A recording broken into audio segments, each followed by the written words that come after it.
They told Elias the boat was empty. They said it had been sealed shut for 10 years, rotting in the damp Washington fog. But Gunnar knew they were lying. Gunnar is 12 years old. He has arthritis in his hips and hasn't wagged his tail since the day Elias's daughter vanished 5 years ago. But the exact moment, Elias parked his truck in front of that rusted trawler, Gunnar didn't smell a dead ship. He smelled her. And for a father who had buried an empty coffin, that smell was dangerous. Is the old dog chasing a ghost or something real?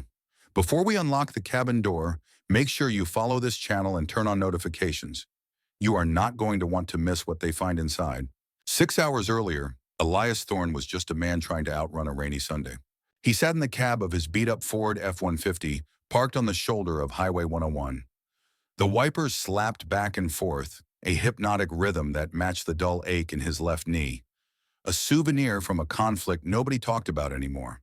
On the passenger seat, Gunnar, his retired police K9, let out a heavy sigh. The dog was a lot like the truck, high mileage, reliable, but struggling to start on cold mornings. Elias looked at the certified letter resting on the dashboard. It was from the estate of Jack Miller Milligan. Miller was a man Elias hadn't seen in 40 years, not since they were young men shivering in a foxhole overseas. The letter was short, no pleasantries. No, hope you're doing well. Just a deed to a property in Oak Haven, Washington, and a handwritten note on the back of a VFW napkin. Elias, I owe you for 70. I can't pay you in cash. I'm leaving you the Iron Rose. It's not a boat for fishing. It's a boat for finding things lost in the fog. Good hunting. Elias didn't want a boat. He couldn't afford the slip fees, let alone the diesel. He was living on a fixed income and memories he tried to forget. He put the truck in gear.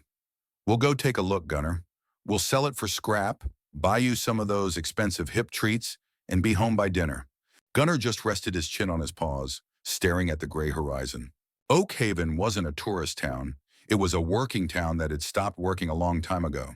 The air smelled of salt, pine needles, and diesel fumes. Elias pulled into the marina. It was a graveyard of maritime dreams. Rusted hulls bobbed in the oily water. The harbor master, a man named Silas who looked like he was carved out of driftwood, spat on the ground as Elias approached. You the one Miller left the boat to? Silas asked, not looking up from his clipboard. That's right, Elias said, his voice gravelly. Where is she? Silas pointed a callous thumb toward the far end of the dry dock, where the shadows were deepest. Dry dock number 4. She's been up on blocks for a decade. Nobody goes near her.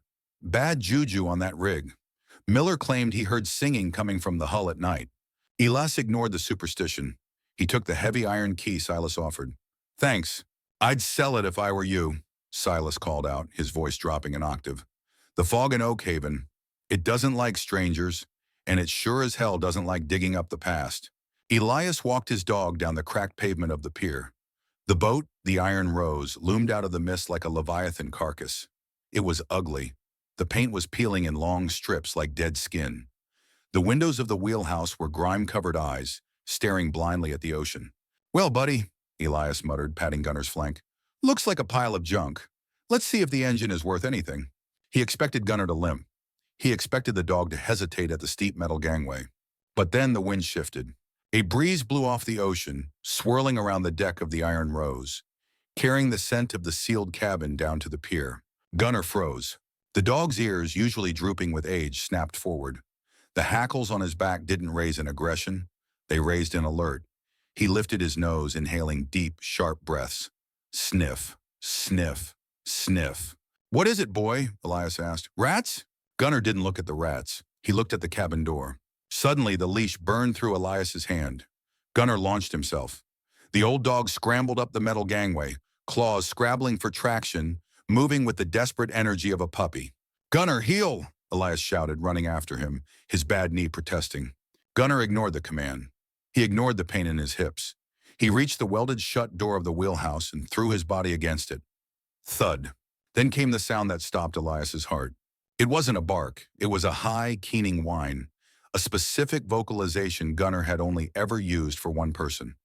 He used to make that sound when Elias's daughter, Sarah, would come home from college. He would sit by the door and make that sound until she walked in. But Sarah had been gone for 5 years. The police said she was a runaway. Elias knew she was taken, but the trail had gone cold.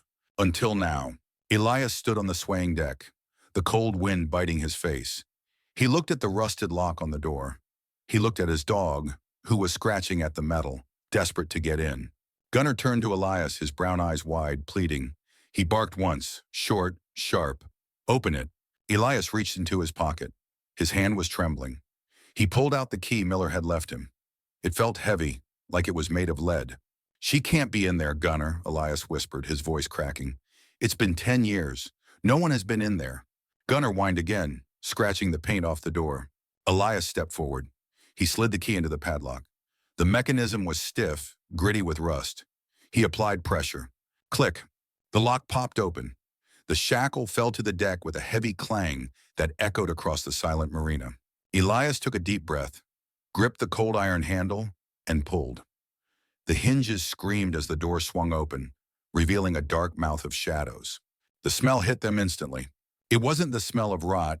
It wasn't the smell of dead fish. Drifting out of the darkness, faint but unmistakable, was the scent of dried lavender and the soft, rhythmic sound of something ticking. Gunnar didn't wait. He bolted into the dark. Elias stepped over the threshold. The ghost story had begun. The darkness inside the wheelhouse of the Iron Rose didn't feel empty. It felt heavy, pressurized, like the air inside a submarine before a dive.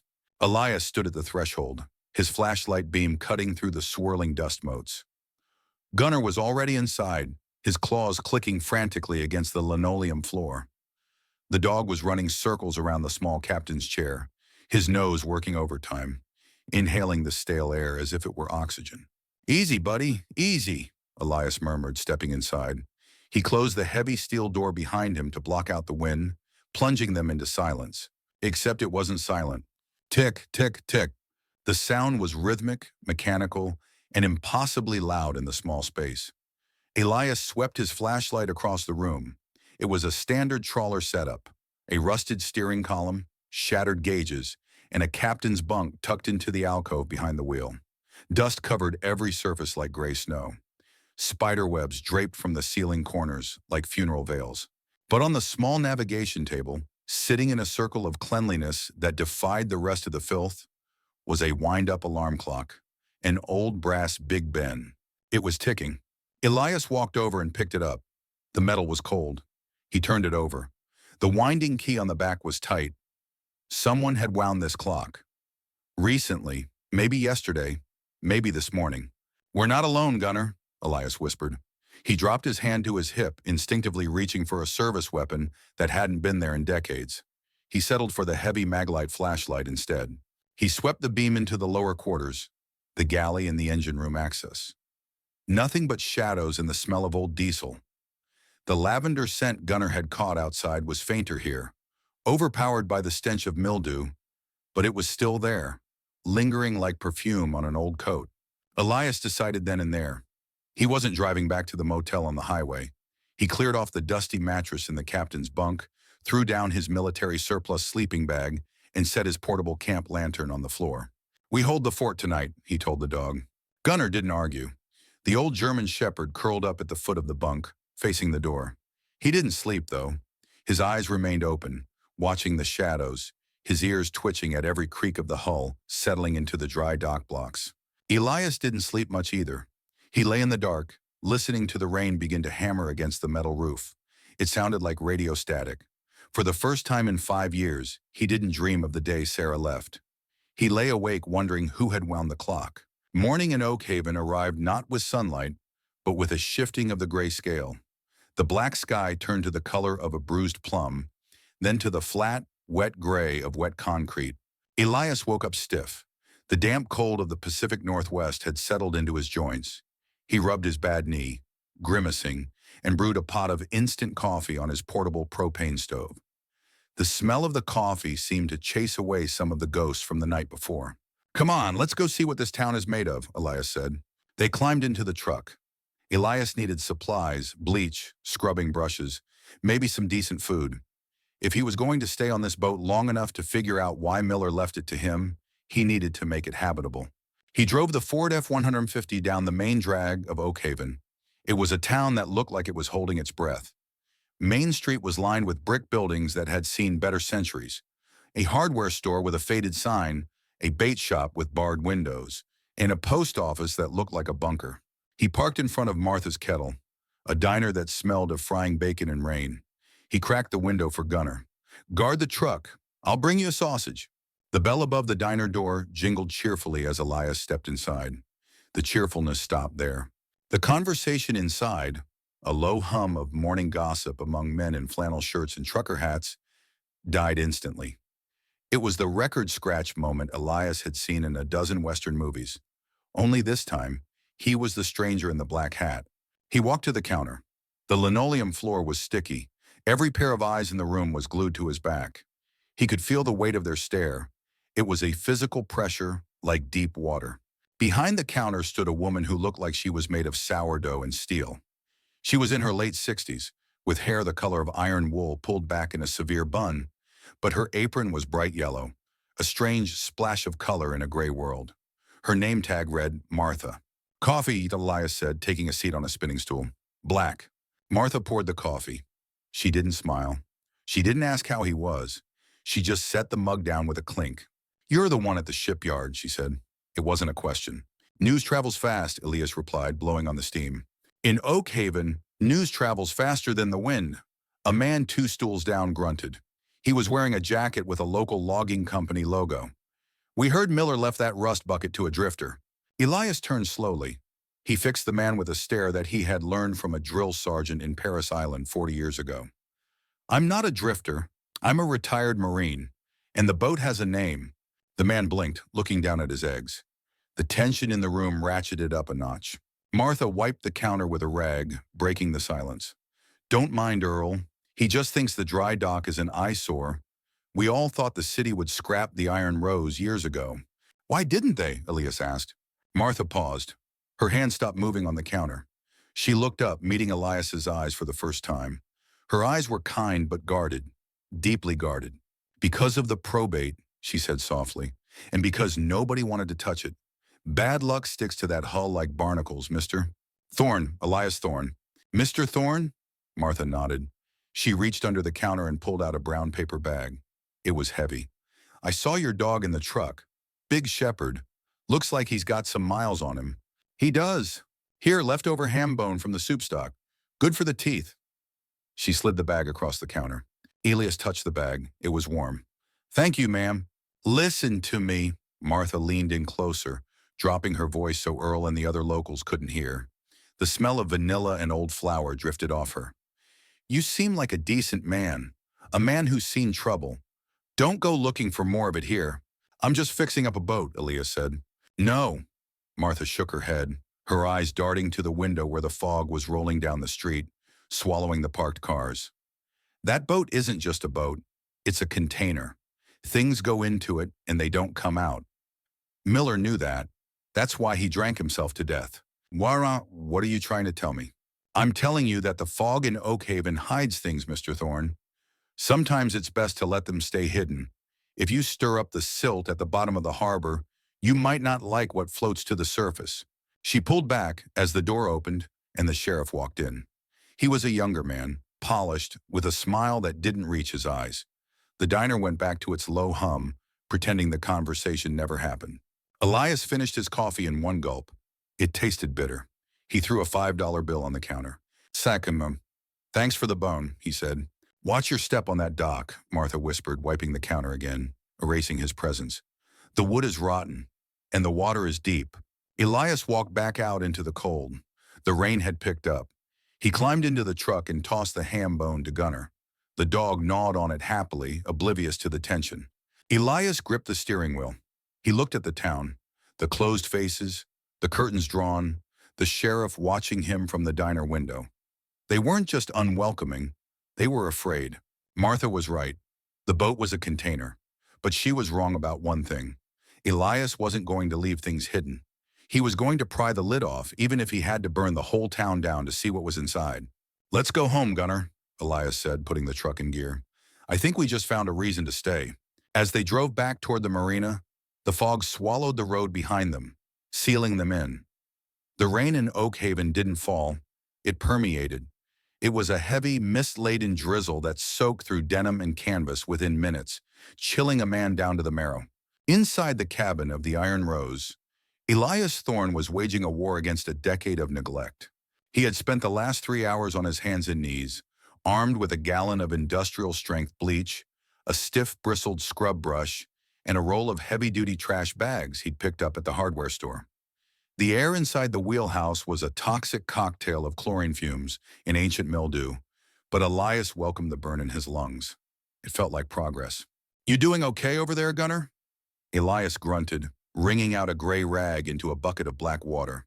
The old German shepherd was curled up on the captain's bunk, watching Elias with soulful, attentive eyes.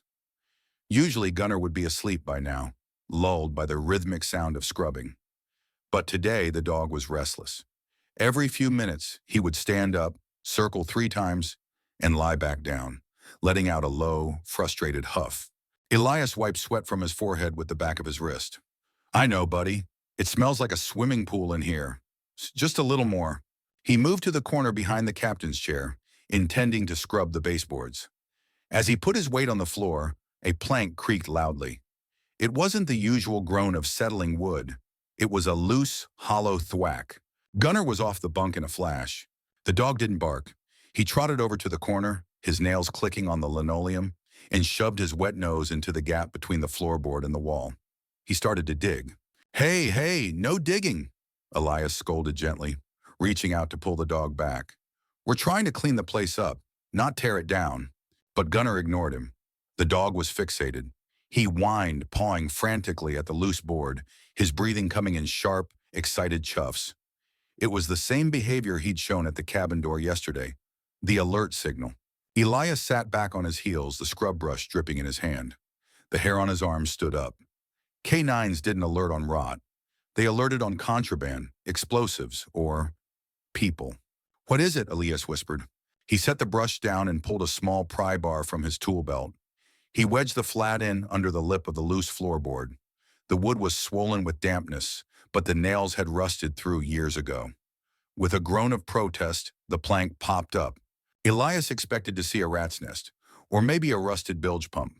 Instead, resting in the dry, dust-free cavity between the hull ribs was a round blue metal tin. Elias stared at it. It was a Royal Dansk butter cookie tin, the kind every grandmother in America used to store sewing supplies. It looked startlingly domestic in the industrial grimness of the trawler. It wasn't rusted. It was clean. He reached down. His hand trembled slightly. The tin was cool to the touch. "Okay, Gunner, let's see what we've got," Elias murmured. He sat cross-legged on the floor, the tin in his lap. Gunner pressed his shoulder against Elias's chest, watching the lid intently. Elias pried the lid off. The smell hit him before his eyes could register the contents. It wasn't the smell of cookies.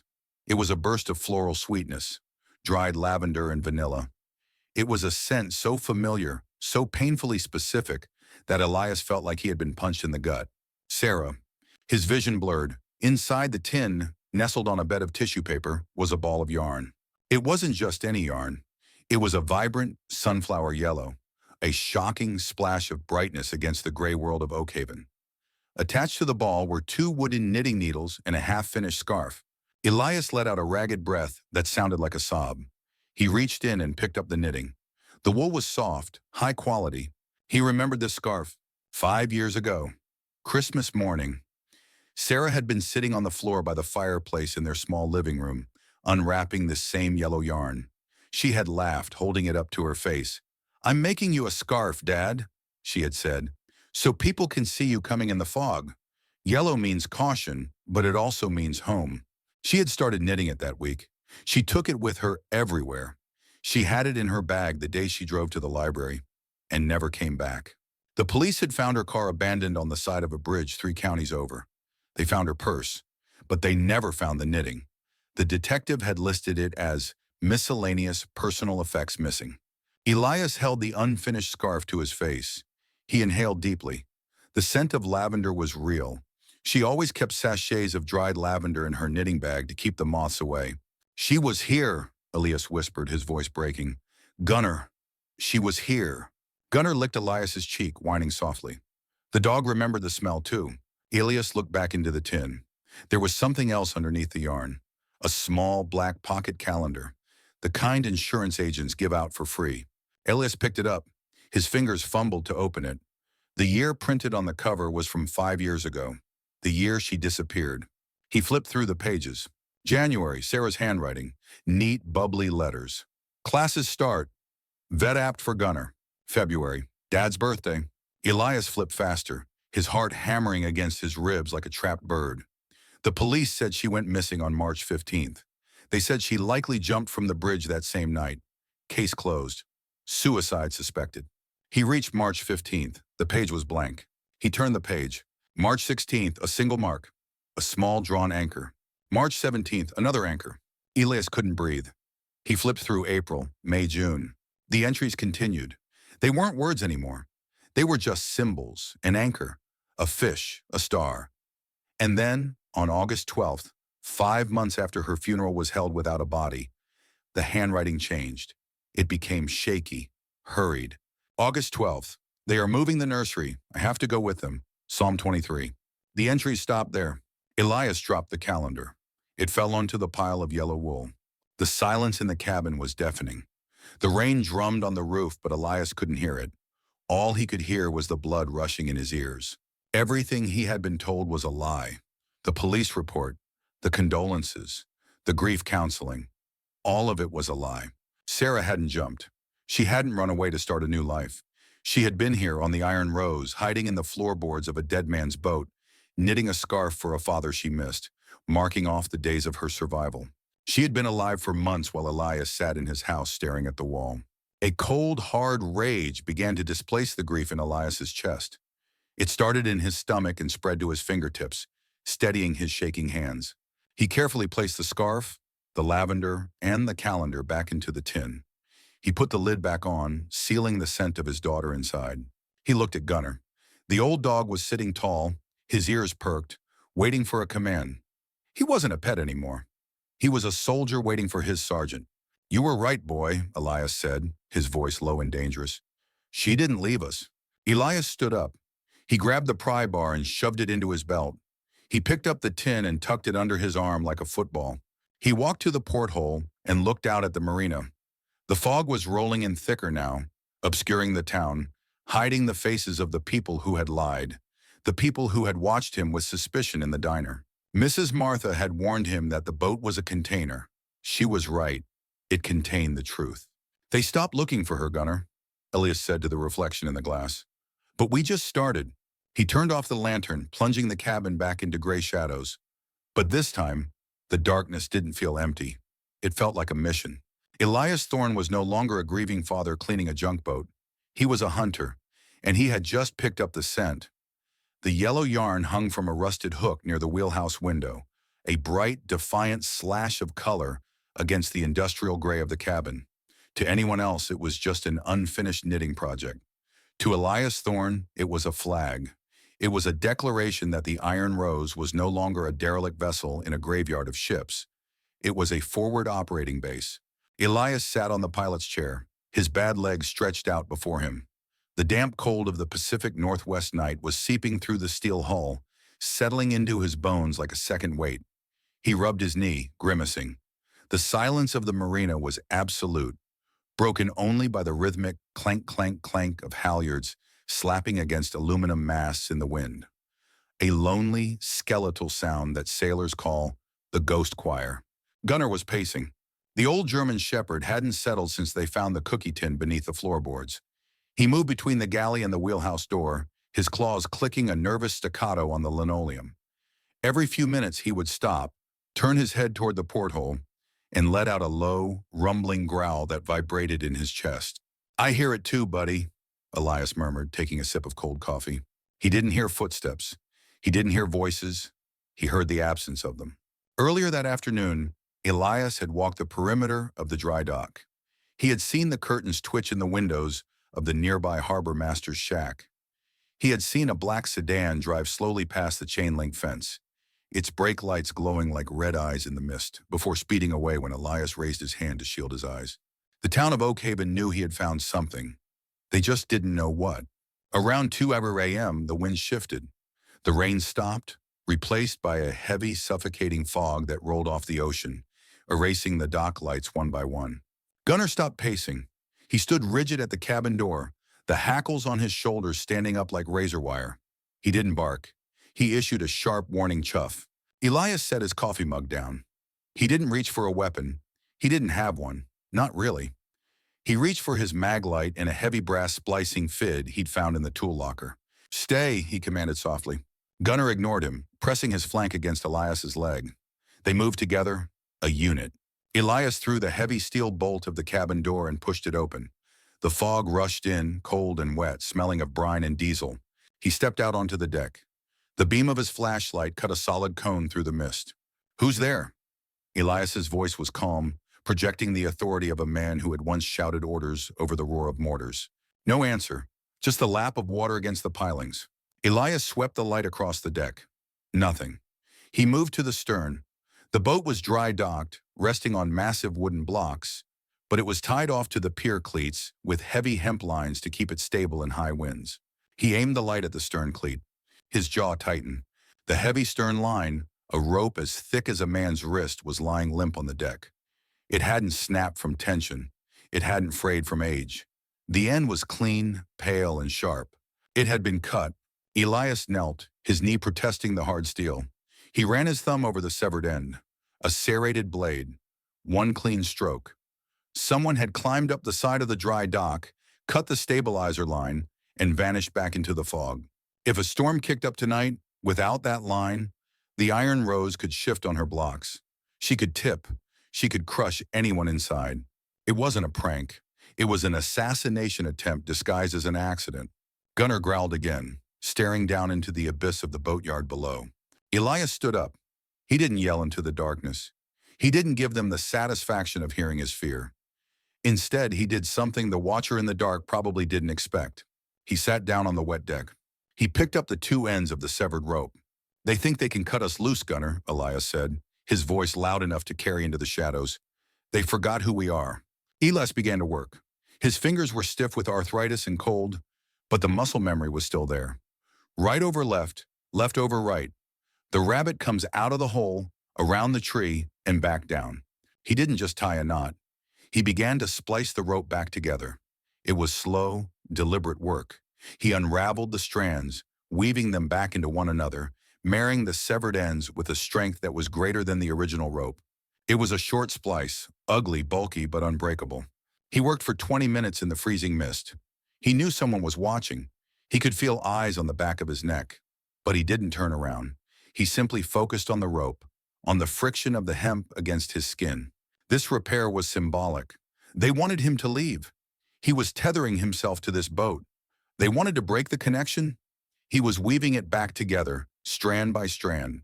When he finished, he stood up and hauled the line taut, securing it back onto the iron cleat with a savage, final tug. The boat groaned, steadying itself against the blocks. That was when the flashlight beam caught something white fluttering on the piling next to the cleat. It was a piece of paper, stabbed into the wood with a rusty fishing hook. Elias leaned over the rail. He pulled the paper free. It was damp, the ink beginning to bleed, but the message was clear.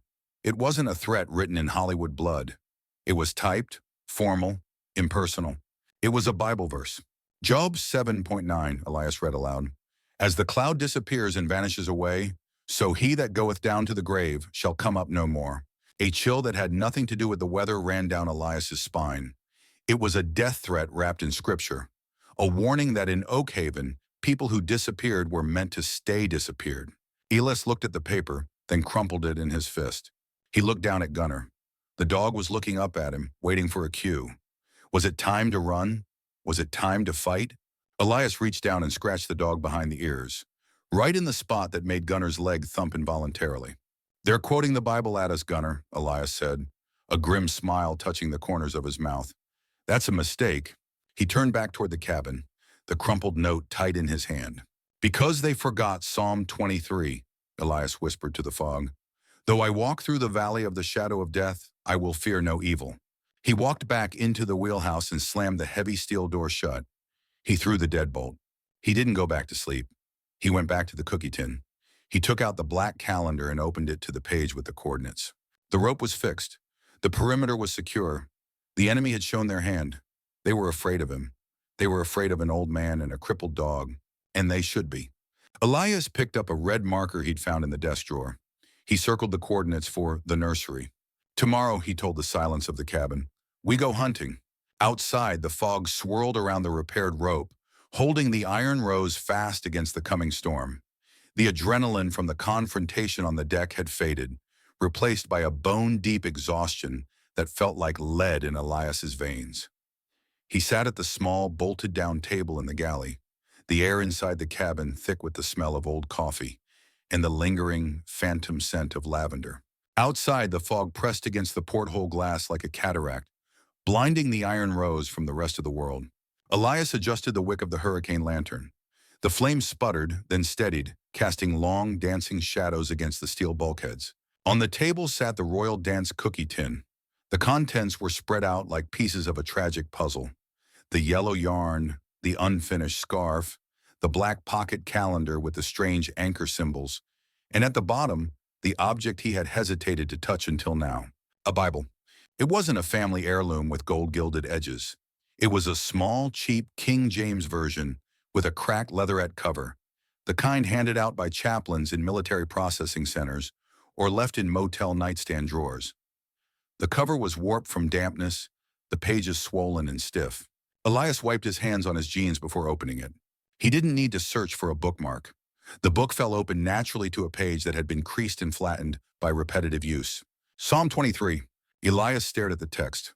The Lord is my shepherd, I shall not want. It was the soldier's prayer, the prayer of the dying and the grieving. He had recited it 1,000 times in the mud of foreign jungles, and 1,000 times more standing over an empty grave in the Oak Haven Cemetery. But as he leaned closer, squinting through his drugstore reading glasses, he saw that this wasn't just a prayer. It was a workspace. The page was covered in faint pencil marks. Some words were underlined. Others had tiny geometric shapes drawn in the margins. To a stranger, it looked like the doodles of a bored reader. To Elias, it looked like a conversation. Talk to me, Sarah, he whispered, his voice rasping in the quiet cabin. Gunnar, asleep under the table, thumped his tail once against Elias's boot, acknowledging the voice. Elias picked up the black calendar he had found earlier. He turned to the final entry, August 12th. The shaky handwriting, they are moving the nursery, I have to go with them. Psalm 23. He looked back at the Bible. He scanned the verses. He maketh me to lie down in green pastures. He leadeth me beside the still waters. The words still waters were circled. Next to them in the margin was a series of numbers written in Sarah's distinct, bubbly script. 45.2, 124, 8. Elias frowned. He knew numbers. He knew grid coordinates. But these felt incomplete. He looked further down the page. Yea, though I walk through the valley of the shadow of death.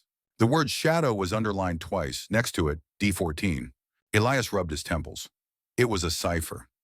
Sarah had always loved puzzles. When she was 10, she had gone through a phase where she refused to speak to him unless he decoded her notes using a wheel decoder from a cereal box. She called it spy school.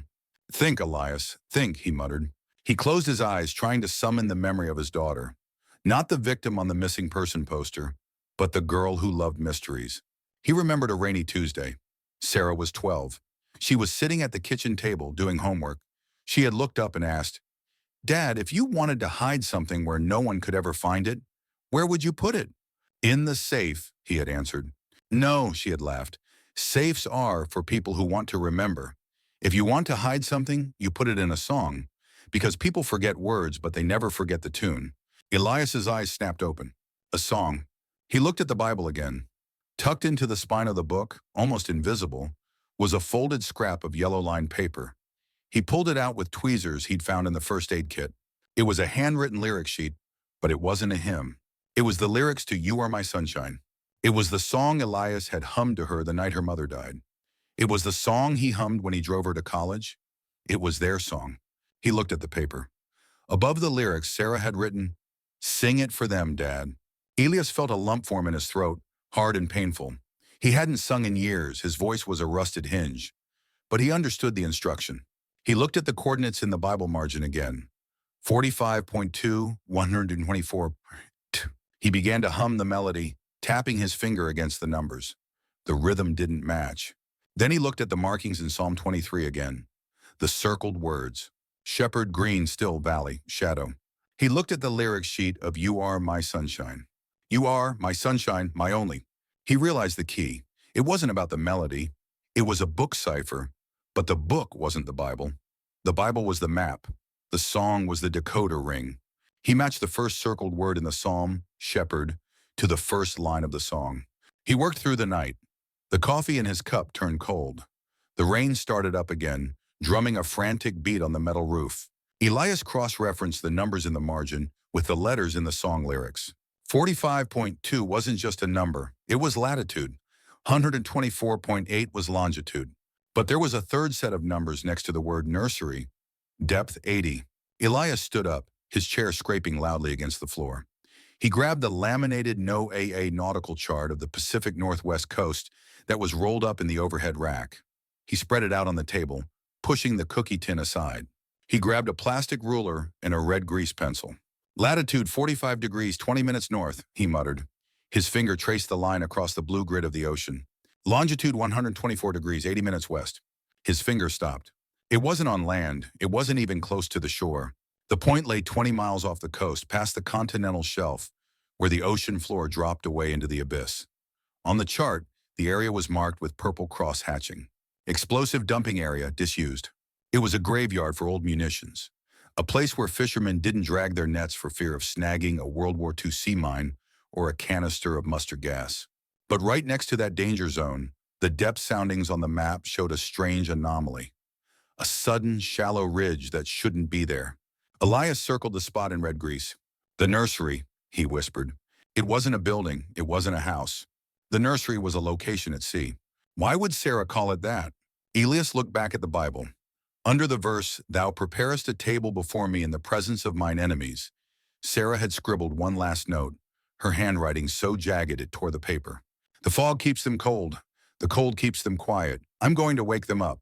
Elias felt a chill that penetrated his flannel shirt. Them, plural. Martha, the baker, had said the boat was a container. Sarah's note mentioned the nursery. Elias realized with a sick, sinking feeling that the Iron Rose wasn't a smuggling vessel for drugs or guns. It was designed for something else. The false floorboards. The hidden compartments he had sensed but not found. He looked at Gunnar. The dog was awake now, sitting up, staring at the map as if he could read the contour lines. They aren't just hiding contraband, Gunnar, Elias said, his voice hollow. They're hiding people. He rolled up the map. He took the Bible and placed it gently back into the tin, as if it were a holy relic. He looked at the brass clock on the wall. It was 4 a.m. The town of Oak Haven was sleeping. The sheriff was sleeping. The men who cut his rope were sleeping. But Elias was wide awake. He walked to the control console of the ship. He ran his hand over the cold, dead ignition switch of the diesel engine. He didn't know if the engine would turn over. He didn't know if the fuel lines were rotted. He didn't know if he had enough oil. But he knew where he was going. He wasn't waiting for permission. He wasn't waiting for the police. Elias Thorne was going to the nursery, and he was going to bring his daughter and whoever she was protecting home. Get some rest, Gunnar, Elias said, staring out into the impenetrable wall of fog. We leave at first light. The pre-dawn hour in Oak Haven was known as the Dead Watch. It was that stretch of time between 3 a.m. and sunrise when the bars had closed. The fishermen hadn't yet fired up their diesels, and the fog was heavy enough to mute the sound of the ocean itself. Down in the belly of the Iron Rose, Elias Thorne was fighting a stubborn fuel filter. He was covered in grease, his knuckles scraped and bleeding, wrestling with a rusted wrench. The smell of the engine room was overpowering, a mix of ancient oil, bilge water, and the sharp tang of solvent. But to Elias, it smelled like hope. If he could get the main diesel engine to turn over, this boat wasn't just a floating coffin anymore. It was a getaway car. Hand me the rag, Gunnar, Elias muttered, reaching out blindly with his left hand. He paused, realizing the absurdity of the request. But then he felt a wet nose press a greasy shop towel into his palm. Elias wiped his face, smiling grimly. Good boy. Suddenly the dog stiffened. Gunnar's head snapped toward the ladder leading up to the deck. He didn't bark.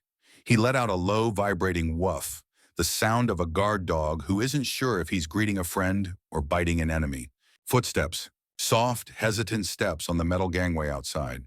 Not the heavy bootfall of the sheriff or the stealthy creep of the man who had cut the rope. These were careful steps. Elias grabbed a heavy pipe wrench. He killed the work light, plunging the engine room into shadows, and climbed the ladder, moving with the silent lethality of a man who had once cleared tunnels in a jungle war. He reached the wheelhouse door. He waited.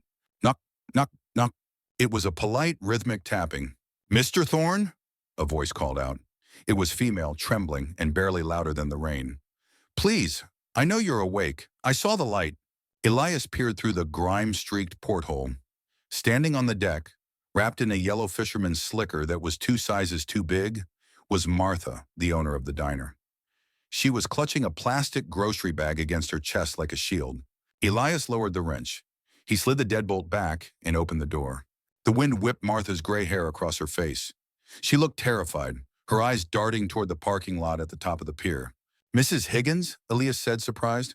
"What are you doing here? It's 4 in the morning." "Let me in," she whispered, stepping past him before he could invite her. "Before the sheriff does his rounds." Elias closed the door and locked it. He turned to find Martha leaning against the chart table, breathing hard. She looked older than she had in the diner. The harsh light of the lantern deepened the lines of worry etched into her face. Gunnar trotted over to her. Instead of growling, the old dog sat down and rested his heavy head on her knee. He remembered the ham bone. "I brought you some biscuits," Martha said, her voice shaking as she held out the bag. And batteries for the radio." Elias ignored the bag. He crossed his arms, leaning against the wheel. "You didn't walk a mile in a nor'easter to bring me breakfast, Martha. You told me yesterday to leave. Why are you here?" Martha looked down at the dog. Her hand trembled as she stroked Gunnar's ears. "Because you found the tin, didn't you?" The air in the cabin seemed to drop 10 degrees. Elias didn't answer immediately. He studied her. He saw the way her hands were scrubbed raw. Hands that had worked hard all their life. He saw the guilt pooling in her eyes. "How do you know about the tin?" Elias asked softly. Martha closed her eyes. A tear leaked out, tracking through the rain on her cheek. "Because I gave it to her. It was my sewing kit, Royal Dansk. I bought it at the Costco in Seattle 10 years ago." Elias felt his heart hammer against his ribs. He took a step closer. "You saw Sarah 3 years ago," Martha confessed, the words tumbling out now, like a dam breaking. "It was a night just like this. Storm blowing in from the north. I was closing up the diner. I heard a tapping at the back door. I thought it was a raccoon." She took a shuddering breath. It was Sarah. She was soaked to the bone. She was wearing a man's oversized coat, and she was bleeding, Elias. She had a gash on her leg. Deep. Nasty. "Did you call the police?" Elias asked, his voice tight. "I tried to," Martha snapped, her eyes flashing with sudden fire. "I reached for the phone. She grabbed my hand. She begged me. She said, 'Martha, if you call Sheriff Miller, I'm dead. He's the one who cut me.'" Elias gripped the edge of the chart table until his knuckles turned white. The sheriff. The polished, smiling man who had eaten eggs in her diner yesterday. "I used to be a nurse before I bought the kettle," Martha continued, her voice dropping to a whisper. "I stitched her up right there on the kitchen floor. I gave her antibiotics. I made her soup. She stayed in my pantry for 2 days. "Why didn't you tell me?" Elias asked. The betrayal tasted bitter in his mouth. "I was burying an empty casket, and you had her in your pantry?" "I was afraid," Martha sobbed. "She told me they would kill anyone who knew. She said they were watching the mail, watching the phones. She said the only safe place was the boat, Miller's boat, because Miller was dead, and the town was too superstitious to go near it." She reached into her raincoat pocket and pulled out a small folded piece of paper. It wasn't a letter. It was a Polaroid photograph. She slid it across the table to Elias. Elias picked it up. His hands shook so hard the image blurred. It was Sarah. She looked older, thinner, her hair chopped short and dyed black. But her eyes, those fierce, intelligent eyes, were unmistakable. She was sitting on this boat, in this cabin. She was holding a stack of manila folders. Behind her, taped to the bulkhead, was a map of the ocean with red circles on it. "She wasn't running away, Elias," Martha said, her voice filled with awe. "Everyone said she was on drugs. Everyone said she snapped, but she was lucid. She was like a soldier, like you." "What was she doing?" Elias asked, running his thumb over his daughter's face in the photo. "She called them the lost ones," Martha said. "She told me that the fishing boats weren't catching fish anymore. the company that bought the cannery. They were using the boats to move cargo that didn't show up on manifests. Not drugs, people. Undocumented kids, orphans. People nobody would miss. Nobody would. Elias looked at the coordinates he had decoded earlier. The nursery. She said they keep them out there, Martha whispered, gesturing toward the black ocean outside the porthole. On an old rig or a barge, anchored where the Coast Guard doesn't patrol, waiting for the buyers. She called it the nursery. She went back out there, Elias said. It wasn't a question, it was a realization. I tried to stop her, Martha wept. I told her to run to Canada. She looked at me and said, I can't, Martha. I have their names. I have their medical files. If I leave, they disappear forever. Martha grabbed Elias's hand. Her grip was surprisingly strong. She didn't leave the scarf because she forgot it, Elias. She left it as a marker. She knew you would come. She said, my dad won't give up. He's a stubborn old mule. When he comes, give him this. Martha reached into her shirt and pulled out a chain around her neck. Hanging from it was a small brass key. It opens the auxiliary fuel tank in the engine room, Martha said. She hid the rest of the files there. The proof, the names of the children. Elias took the key. It was warm from her skin. The sheriff knows you're here, Martha warned, wiping her eyes. He saw the lights on the boat last night. He's coming for you, Elias. He's going to say the boat is structurally unsound and seize it. He's going to crush it with everything inside. Elias looked at the key, then at the photo of his daughter. The grief that had paralyzed him for 5 years evaporated, burned away by a cold, hard resolve.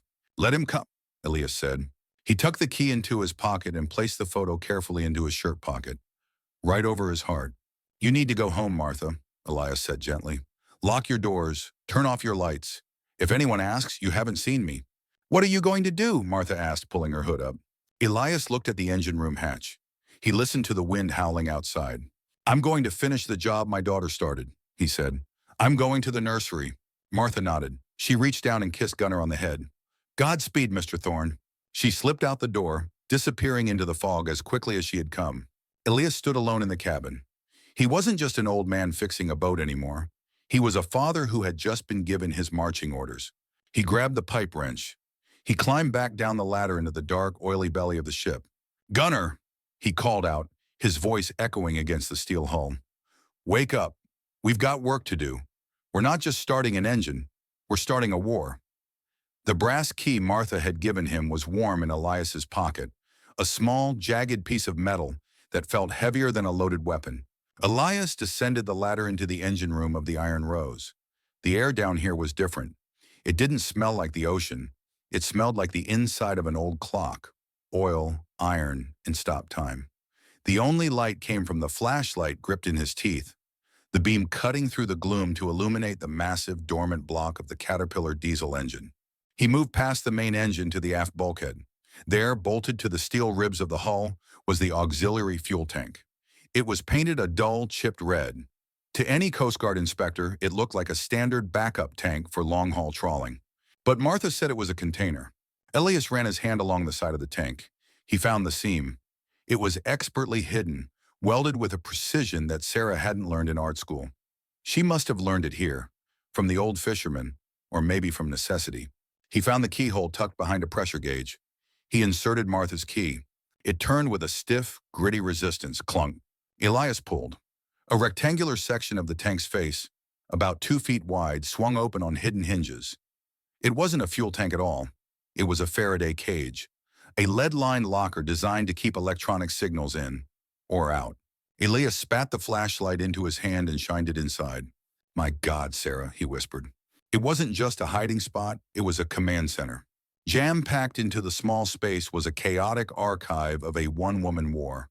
Stacks of manila folders were duct-taped to the walls to keep them dry. A heavy-duty Marine Band radio, a vintage ICOM model, was bolted to a shelf, wired into a battery bank that looked like it had been scavenged from a truck. But it was the photos that stopped Elias's breath. He pulled a folder loose. He opened it on top of the cold engine block. They weren't photos of crime scenes.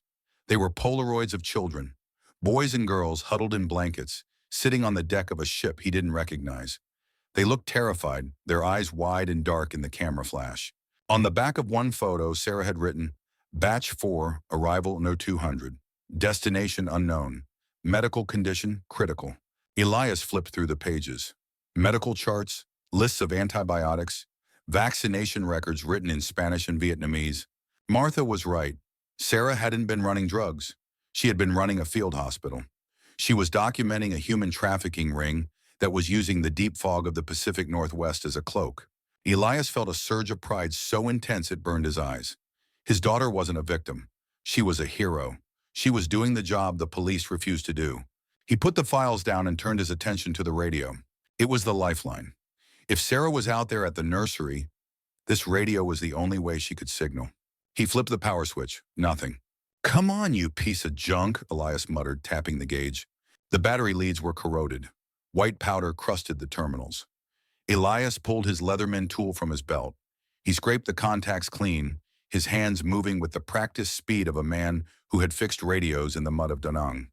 He stripped the copper wire and twisted it back onto the terminal, tightening it with the pliers.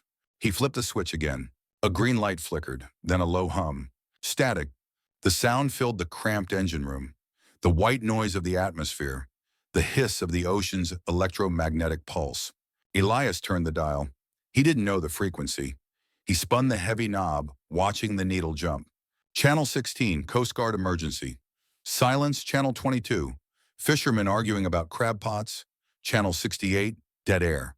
He remembered the Bible, Psalm 23. He spun the dial to 23.0 MHz. It was a low frequency, barely used anymore. The static cleared slightly. At first he thought it was interference from the engine, a rhythmic pulsing sound. Thrum, thrum, thrum. Then a voice. It wasn't speaking, it was humming. It was a woman's voice, distorted by distance and atmospheric skip, faint as a ghost but melodic. Mm-hmm-hmm, mm-hmm-hmm. Elias froze. He knew that melody. Every cell in his body knew it. "You are my sunshine, my only sunshine." It wasn't a recording. He could hear a cough. He could hear the background noise of wind hitting a microphone. It was a live transmission, a loop, a beacon kept open by someone waiting for a listener. "Sarah," Elias whispered into the dead air of the room. Gunnar, who had been waiting at the top of the ladder, suddenly let out a sharp bark. He scrambled down the metal rungs, ignoring his bad hips. He ran to the radio, tilting his head, his ears twitching wildly. The dog whined, pawing at the speaker. "You hear her too, don't you, boy?" Elias said, tears cutting tracks through the grease on his face. "She's singing to us." She was alive. She was out there in the dark, floating on the ocean at the coordinates she had left him, singing their song into the void, hoping her father would tune in. Mm-hmm. "You'll never know, dear, how much I love you." The moment was shattered by a sound that didn't belong in the sanctuary of the boat. Whoop, whoop, the short, aggressive chirp of a police siren.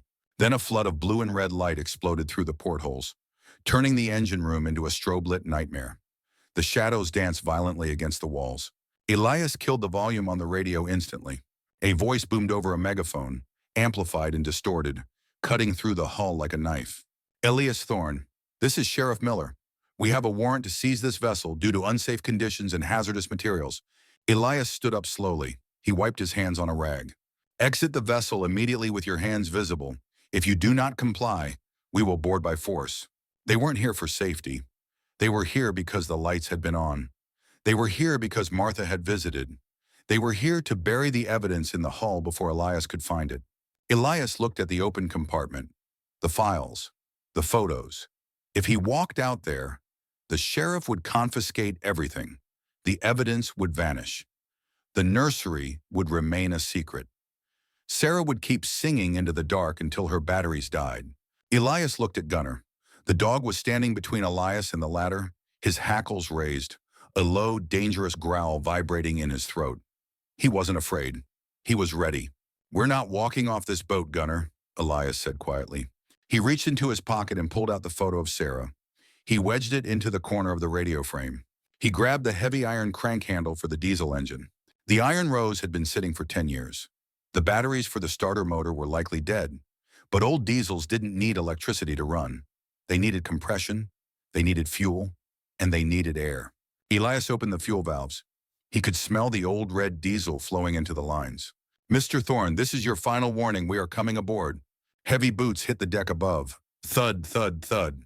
Elias fit the crank handle into the flywheel of the massive Caterpillar engine. He took a deep breath. He was 65 years old. His knees were shot. His back was stiff. But he had the strength of a desperate father. "Come on, old girl," Elias grunted to the ship. "Wake up." He heaved on the crank. The flywheel turned sluggishly. Chug. He heaved again. Sweat popped out on his forehead. Chug. Wheeze. Above, the door handle rattled violently. They were trying to kick it in. The steel deadbolt held, but it wouldn't last forever. "Gunner, guard!" Elias shouted. Gunner barked ferociously at the ceiling, sounding like a pack of wolves instead of one old dog. Elias threw his entire body weight into the crank. He channeled every ounce of rage, every ounce of grief, every sleepless night of the last 5 years into his arms. "Please, for Sarah." He spun the crank. Chug! Chug! Chug! A puff of black smoke shot out of the exhaust manifold. The beast coughed. Chug, chug, chug, chug, roar! The engine caught. The sound was deafening. It wasn't a purr. It was a thunderclap inside a steel drum. The floor plates vibrated violently. The smell of burning diesel filled the room. The lights in the engine room flickered and surged to life, burning bright and steady. Elias threw the crank handle down. He grabbed the throttle linkage and revved it manually. The engine screamed a defiant war cry. Above deck, the footsteps scrambled back. They hadn't expected the dead ship to come alive. Elias climbed the ladder, taking the steps 2 at a time, ignoring the pain in his legs. He burst into the wheelhouse. The sheriff was standing on the pier, illuminated by the strobe lights of 2 cruisers. He was holding a shotgun. When he saw the black smoke pouring from the stack of the Iron Rose, his jaw dropped. Elias didn't look at him. He looked at the mooring lines he had spliced earlier. He slammed the transmission lever forward. The prop shaft engaged with a metallic clunk that shook the fillings in Elias's teeth. The water at the stern churned into white foam. The rope, the one Elias had repaired with his own hands, snapped tight, singing like a violin string. It held for 1 second, 2 seconds. Then the wooden piling on the pier, rotten from years of neglect, gave way. With a sound like a gunshot, the bollard ripped out of the dock. The Iron Rose lurched free. Elias spun the heavy wooden wheel hard to starboard. "Hang on, gunner," he shouted. The boat swung away from the pier, clipping the sheriff's cruiser with its anchor, sending glass and metal flying. They were moving. Elias aimed the bow toward the dark, open mouth of the harbor, toward the fog bank, toward the coordinates. Behind them, the sheriff was screaming into his radio. But ahead of them, cutting through the static on the speakers, Sarah was still humming. Elias pushed the throttle to the stops.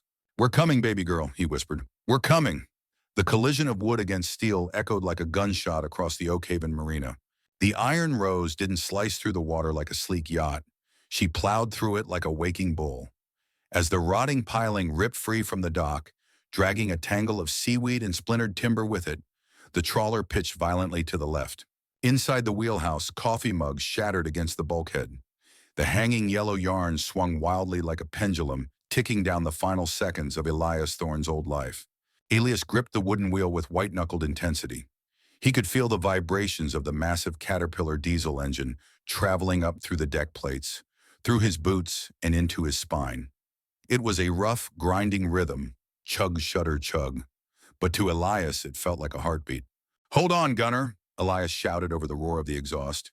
The old German shepherd didn't cower. Gunner stood braced against the captain's chair, his claws digging into the linoleum, his body angling with the roll of the ship. He barked once, a sharp, defiant sound directed at the shrinking shoreline.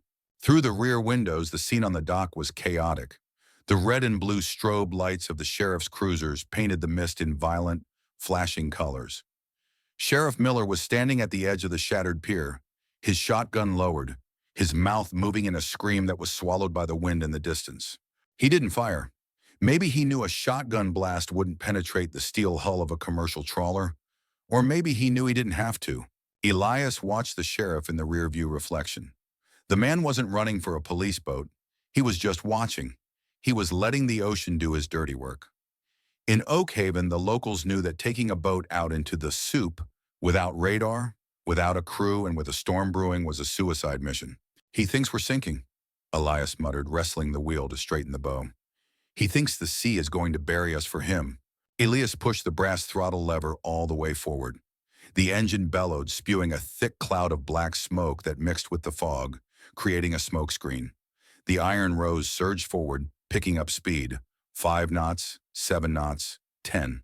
They passed the breakwater, the massive wall of stone that separated the safety of the harbor from the wild, indifferent power of the Pacific Ocean. The water changed instantly. The calm, oily surface of the marina gave way to the rolling, heaving swell of the open sea. The boat groaned, metal protesting against metal as the bow smashed into the first wave, sending a spray of freezing salt water over the windshield. And then they hit the wall, the fog bank. It wasn't gradual. It was a solid cliff of white vapor that sat just beyond the harbor mouth. "Here we go," Elias whispered. The iron rose punched into the mist. Instantly, the world disappeared. The lights of the town, the flashing sirens, the shoreline, everything vanished. It was as if someone had painted over the windows with white primer. The noise of the world vanished too.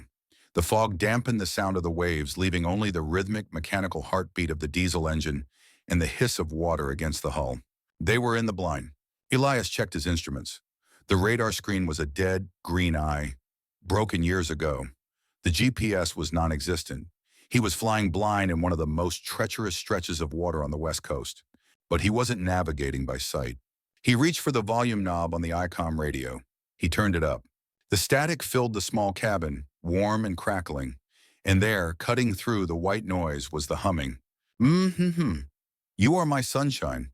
It was stronger now, clearer. Elias looked at the magnetic compass mounted on the dashboard.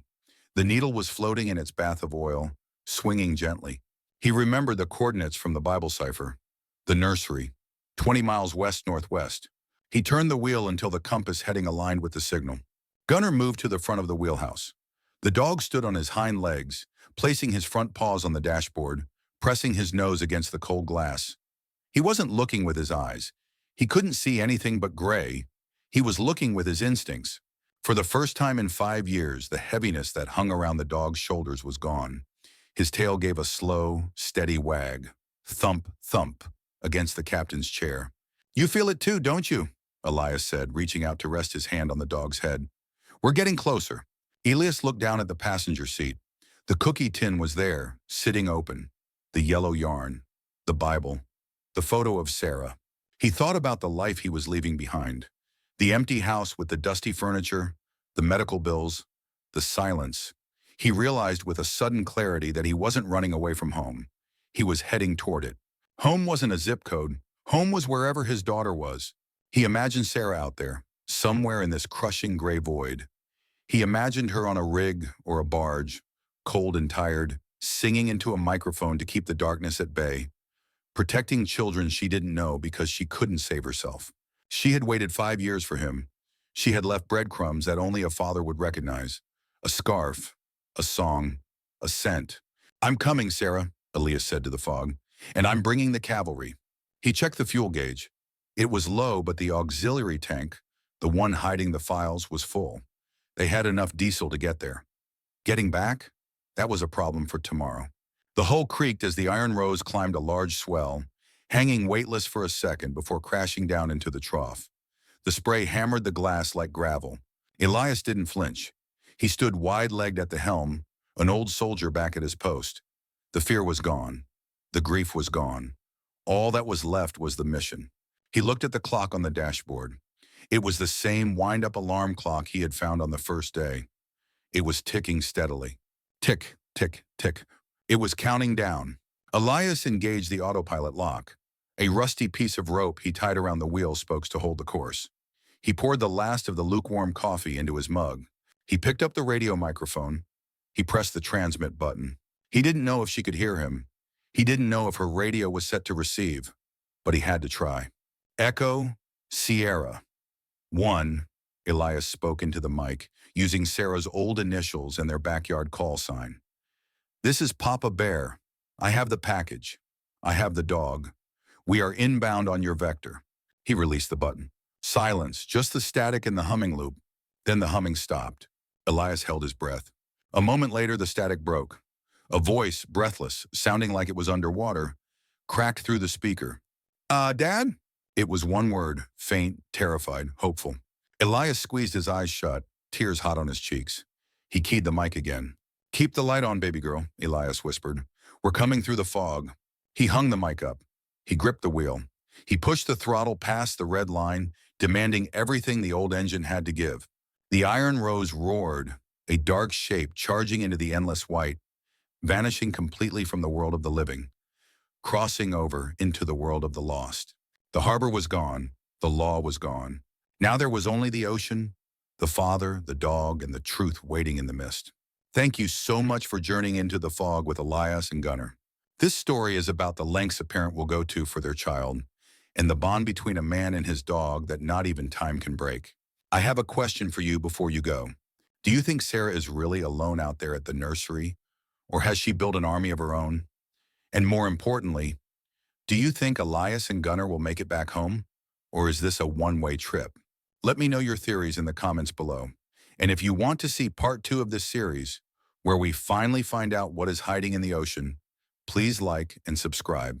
Until next time, keep your light on.